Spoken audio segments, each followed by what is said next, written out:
dimensão física versus dimensão elétrica. Então tem uma diferença importante entre o que é dimensão física e dimensão elétrica no curso de compatibilidade. Dimensão física é simplesmente a dimensão do objeto em questão, né? A dimensão elétrica, entretanto, é a dimensão do objeto em termos do comprimento de onda que está associado à fonte. Então, por exemplo, um dispositivo eletroeletrônico que tem, por exemplo, talvez 10 centímetros de comprimento, esse comprimento físico tem um significado, né, em termos mecânicos, mas do ponto de vista elétrico, né, do ponto de vista de compatibilidade eletromagnética, o que é importante é esses 10 centímetros de comprimento são quantos comprimentos de onda associados à fonte de onda eletromagnética que tem dentro desse dispositivo. Por exemplo, o clock do processador, ou então algum chaveamento de transistor que tenha. Em relação a esta frequência, né, que tem um comprimento de onda associado, qual é o tamanho 10 centímetros em número de comprimentos de onda? É isso que interessa para a compatibilidade. Se o objeto é grande eletricamente ou se ele é pequeno eletricamente. Isso vai fazer toda a diferença na hora de fazer a modelagem desse dispositivo.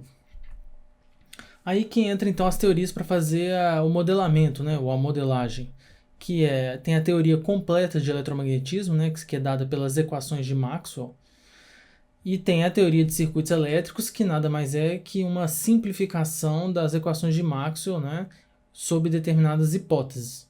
Então aqui eu também dou o curso de circuitos elétricos. No início do curso de circuitos elétricos é comentado, né, quais são as premissas, quais são as hipóteses que podem levar de uma teoria matemática baseada nas equações de Maxwell, né, que é bem complexa, para levar isso para a teoria de circuitos elétricos, que é bem mais simples, né?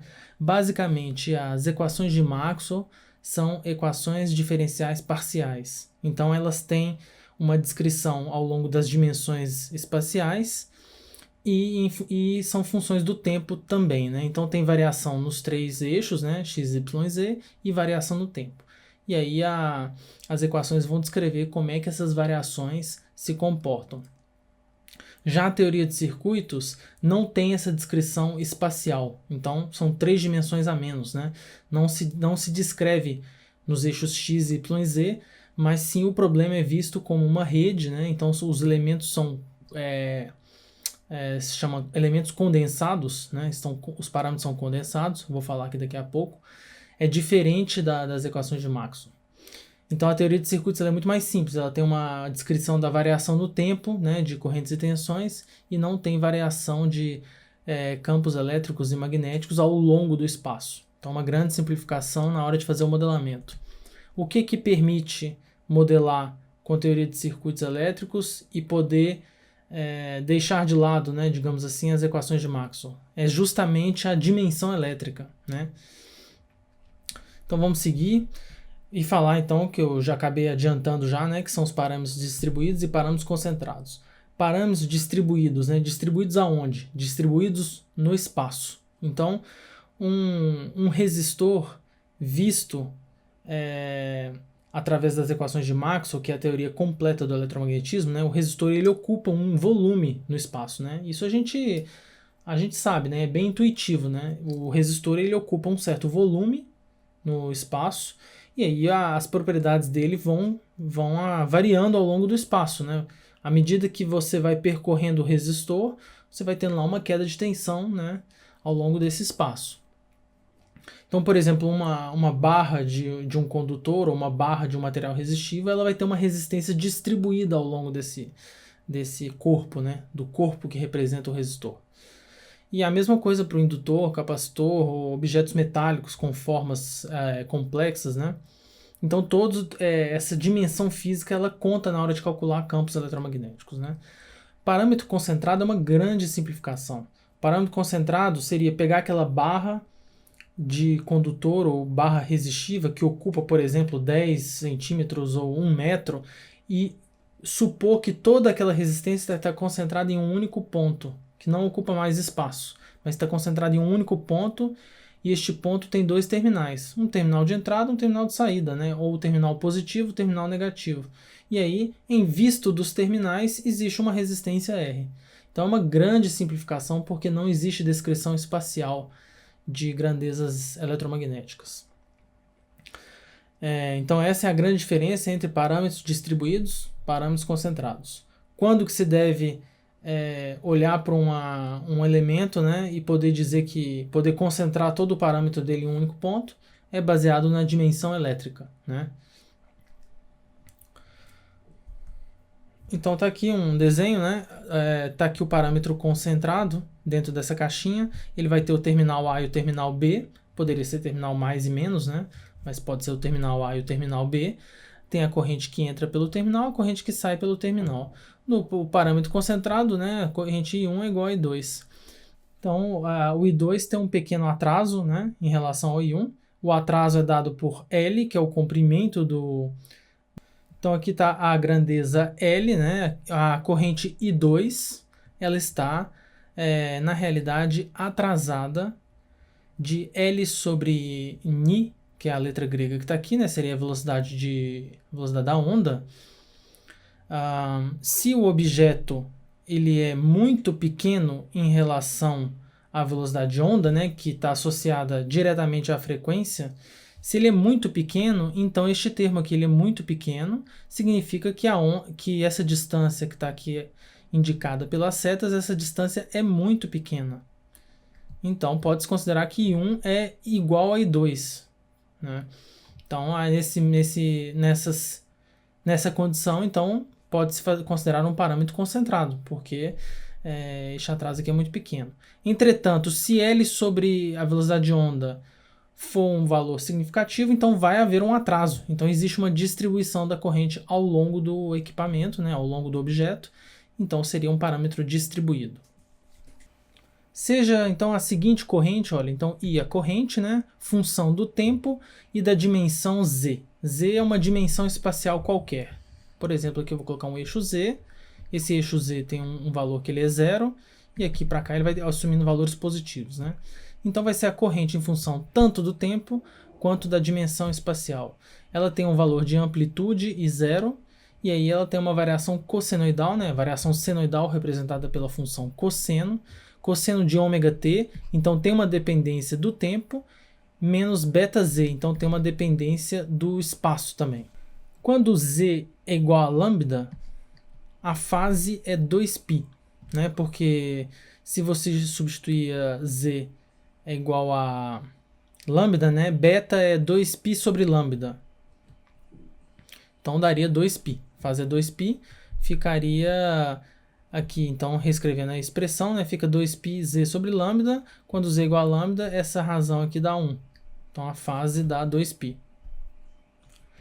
Se o lambda é muito maior do que o z, né? O que significa isso? Se o comprimento de onda associado à fonte que está ali no objeto em estudo, né? Então esse objeto é um dispositivo eletroeletrônico, lá dentro tem um clock, ou então tem transistores chaveando, ou então tem uma fonte com uma determinada frequência, né? Pode ser qualquer fonte aí de onda eletromagnética, né? De sinal eletromagnético. Então se esse lambda for muito maior do que z, notem o seguinte, olha, essa fração aqui ela tende a 0. Então pode-se desconsiderar esse termo, e aí fica que a corrente então só depende do tempo.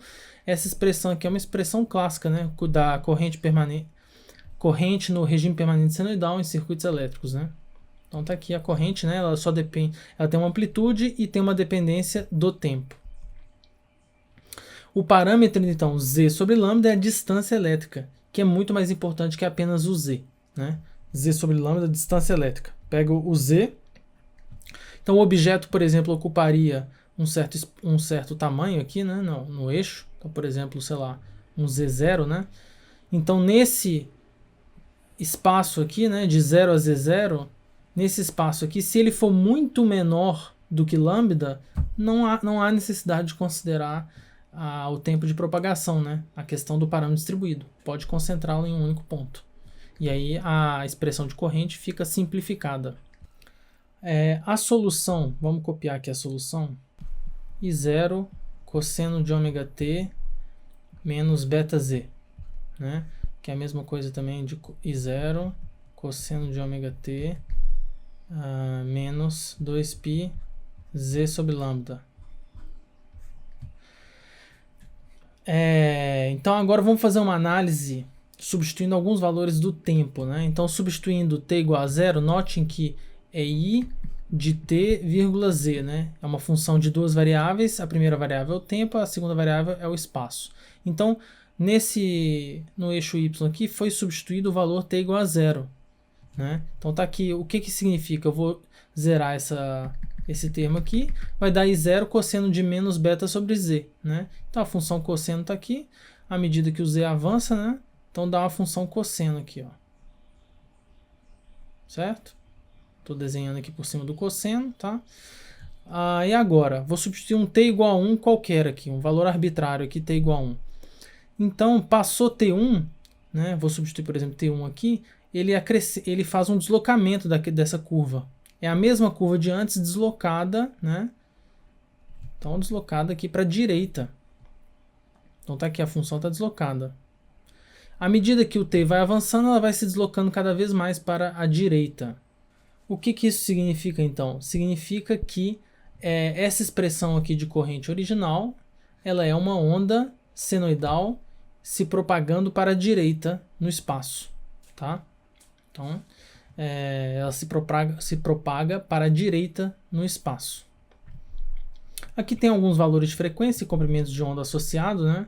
Então, 60 Hz, que é a frequência da rede elétrica brasileira, está associado a um comprimento de onda de 5.000 km. Então, isso significa que em 60 Hz, quase todos os objetos que nós conhecemos podem ser simplificados por uma teoria de circuitos elétricos, né? Simples. Que objeto que a gente conhece que tem aí da ordem de 5.000 km, no qual a distância elétrica seria significativa, né? Seria relevante. Serão linhas de transmissão. Existem algumas linhas de transmissão aí no Brasil que têm comprimentos que são dessa ordem de grandeza. Então, nesse caso, é necessário levar em conta o tempo de propagação.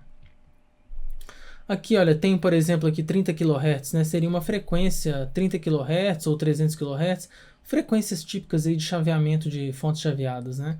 Então você vê que os comprimentos de onda associados são 10 km e 1 km.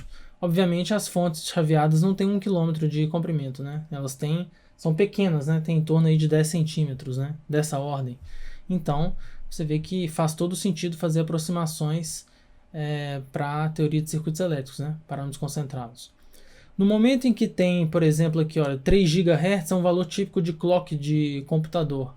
Notem que o comprimento de onda associado é 100 milímetros ou 10 centímetros. O tamanho menor do que um computador, né? Então os computadores de 3 GHz já estão sendo afetados por essa teoria, né? Já precisam de uma teoria mais complexa para serem modelados, né?